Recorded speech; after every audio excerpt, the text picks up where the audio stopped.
আমার পেটে যখন সন্তান এলো তখন আমি সিদ্ধান্ত নিলাম এই সন্তানের জন্ম আমার শ্বশুরবাড়িতেই হবে, বাবার বাড়িতে যাব না। কিন্তু নানা পরিস্থিতির কারণে এই সিদ্ধান্তে অটল থাকতে পারিনি। গর্ভধারণের পর থেকে খেয়াল করলাম প্রবলভাবে পেটে ব্যথা করছে। আর ব্যথাটা এত প্রবল ছিল যে চলাফেরা করতেও ভীষণ কষ্ট হচ্ছিল। হাজব্যান্ডকে ব্যাপারটা খুলে বলার পর সে ডাক্তারের কাছে নিয়ে গেল, আর ডাক্তার বলল বিশ্রামে থাকার জন্য। কিন্তু দু একদিন এভাবে আমাকে শুয়ে বসে থাকতে দেখে শাশুড়ির প্রচণ্ড মেজাজ খারাপ হয়ে গেল।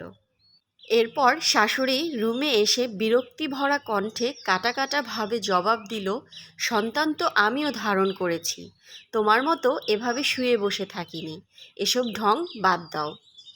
এসব বলে রুম থেকে বের হওয়ার সময় গজগজ করে রাগে ক্ষোভে বলতে লাগলেন, ফাঁকিবাজ কোথাকার, সব হলো কাজ না করার ধান্দা।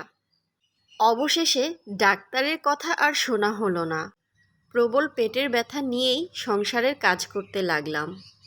আমার ভাগে কাজের পরিমাণটা একটু বেশি, কারণ শাশুড়ি আমি আসার পর থেকে বাসায় কাজের লোক রাখাটা তিনি পছন্দ করতেন না।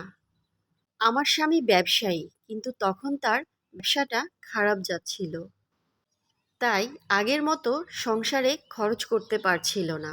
আর আমি যে গর্ভবতী এটা তো সে জানে। এই সময়ে গর্ভবতী মায়েদেরকে অতিরিক্ত পুষ্টিকর খাবার খেতে হয়, এটা তার মাথায় ছিল। তাই সে তার সাধ্য অনুযায়ী সবসময় চেষ্টা করত আমার জন্য দুধ, ডিম, ফলমূল কিনে আনতে। আর বাকি সবার জন্য এই সময়ে এইরকম খাবার কিনে আনার মতো তার সাধ্য ছিল না। অবশ্য আমার শ্বশুর তখনও ভালো চাকরি করতেন। তিনি চাইলে এসব খাবার অনায়াসেই কিনতে পারতেন। বরং ছেলের আর্থিক সমস্যার কথা চিন্তা করে তাকে কখনো দয়াও করতেন না। বিভিন্ন কারণে তার উপর রেগে যেতেন।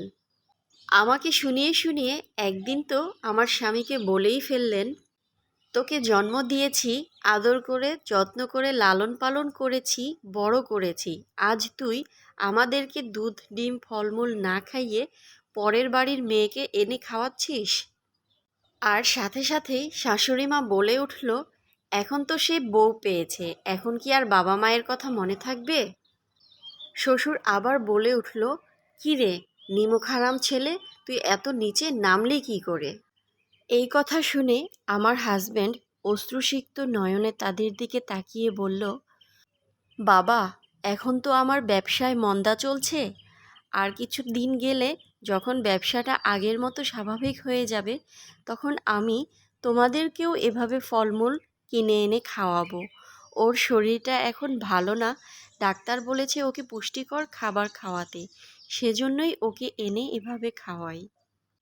তারপর আমার হাজব্যান্ড আমার শ্বশুরকে বলল, বাবা, আপনি তো এখনও চাকরি করেন, আপনি চাইলে মাকে কিছু ফলমূল এনে খাওয়াতে পারেন।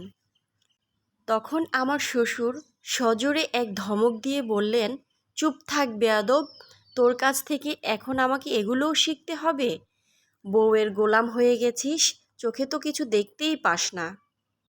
সেদিন রাতে আমার হাজব্যান্ড আমার দিকে অশ্রুসিক্ত নয়নে তাকিয়ে বলল, সামান্য কিছু ফলমূল খাওয়াতে চেয়েছিলাম তোমাকে, সেটাও পারলাম না। কিছুদিন পর যখন রক্তশূন্যতা ও পুষ্টিহীনতায় আমার অবস্থা চরমে, তখন অনাগত সন্তানের কথা চিন্তা করে চলে গেলাম বাবার বাড়িতে। আজ আমার সন্তান আমার কোলে সুস্থ এবং স্বাভাবিকভাবে আছে।